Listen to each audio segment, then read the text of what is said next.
안녕하십니까. 애매한 개념을 쉽게 알려주는 이지부동산입니다. 저는 이 방법으로 94,000원을 추가 환급받을 예정입니다. 끝까지 시청하시고 환급금 챙겨가시면 좋겠습니다. 일단 이 세 가지 중 하나라도 해당되면 환급이 가능합니다. 첫 번째, 주택담보대출을 이용해 주택을 구매한 분들. 두 번째, 전월세로 거주 중인 분. 세 번째, 주택 마련 저축 중이신 분. 13월의 월급이라고 불리는 연말정산 세액공제 다들 잘 받으셨나요? 요새는 워낙 정보가 많아서 신용카드, 체크카드, 현금 영수증은 잘 나눠서 쓰실 것 같습니다. 하지만 지금부터 말씀드릴 주택자금공제는 놓치시는 분이 있어서 영상을 제작해봤습니다. 쉽고 빠르게 설명하겠습니다. 집중해주세요. 첫 번째는 장기주택 저당 차입금 이자 상환액 소득공제입니다. 보통 소득공제는 사용한 금액의 일정 부분만 공제를 해주지만 이거는 전액을 공제해줍니다. 다만 전액이라고 해서 1억, 2억, 3억 이렇게 다 공제해주는 건 아닙니다. 공제 한도는 다음과 같습니다.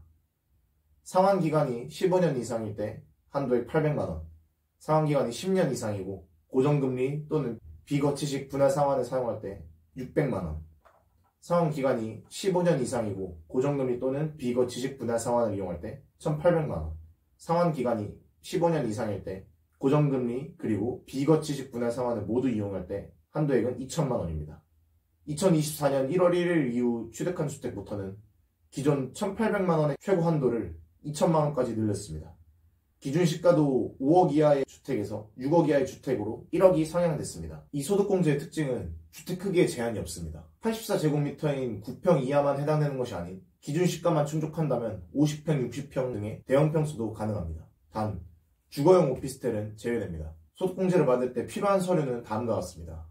장기주택 저당 차입금 이자 상환 증명서, 상환 중인 은행에서 발급이 가능합니다. 두 번째, 주택의 가액 또는 주택 분양권의 가격을 확인할 수 있는 다음의 서류 중 하나입니다. 개별주택 가격 확인서와 공동주택 가격 확인서, 가격을 확인할 수 있는 국세청장이 고시하는 서류. 세 번째는 건물 등기부 등본 또는 분양계약서 사본입니다. 여기서 말하는 두 번째와 세 번째는 제출 다음 해부터는 변동사항이 없는 경우 제출할 필요가 없습니다. 이 공제는 주담대를 일으켜 주택을 매수한 후 그 집을 월세를 주어서 실거주를 하지 않아도 공제를 받을 수 있는 만큼 1주택이신 분들은 무조건 꼭 공제를 받으셔야 합니다.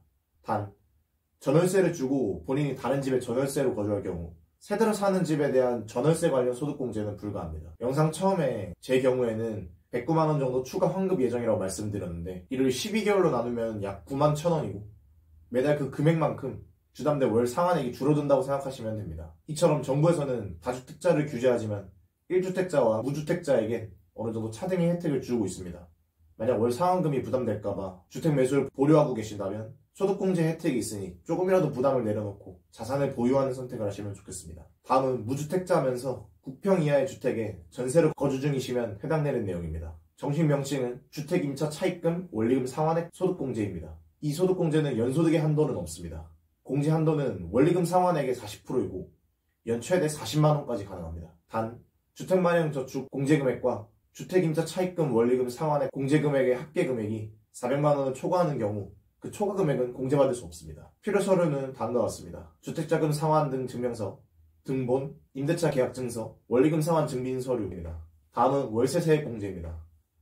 연소득이 8천만원 이하, 자영업자 기준 7천만원 이하면 받을 수 있는 공제 항목입니다. 공제주택의 기준은 9평 이하, 그리고 공시지가 4억 이하면 가능합니다. 혹시나 임대차 계약서와 등본상 주소지가 다르면 공제를 받을 수 없으니 참고 바랍니다. 공제 한도는 연소득 5,500만원 이하일 경우 월세액의 17% 그리고 연소득이 5,500만원 이상 8천만원 이하일 경우에는 월세액이 15%까지 공제가 가능합니다. 공제 한도는 연 최대 1,000만원까지 공제 가능합니다. 해당 내용은 2024년 1월 1일 이후 지급하는 월세분부터 변경된 것이니 참고 바랍니다.